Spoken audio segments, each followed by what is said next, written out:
1 iyun uşaqların beynəlxalq müdafiəsi günüdür. Dünyanın əksər ölkələrində qeyd olunduğu kimi, bu gün ölkəmizdə də qeyd olunur. Gəlin, balaca dostlarımızdan soruşaq. Onlar bu günü kiminlə və necə keçirmək istəyirlər? Bugün mən atam və qardaşımla parka gedəcəyəm və parkda gizdən paç oynayacağıq. Ondan sonra isə yelləncəkdə eğlənəcəyik. Sonra isə atam bizlə ortada qaldı oynayacaq. Sonra isə evə gedəcəyik. Mən bura atamla və bacımla gəlmişəm. Mən indi maşınlara minəcəm. Burada sürüşkənlərə minəcəm. Mən buradan çıxandan sonra atamla və bacımla marjina yeməyə gedəcəm. Sonra isə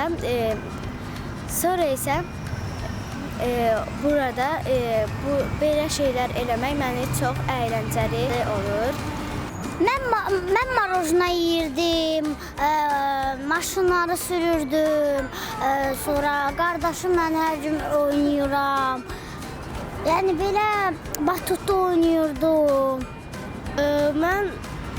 Biz bağa köçürük, orada dənizə gedirik, baseynə gedirik, rayonlara gedirik, gəzirik.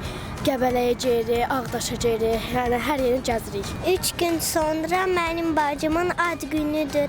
Mən orada keçirəcəm və parka gedəcəm. Ondan sonra da piknikə gedəcəm.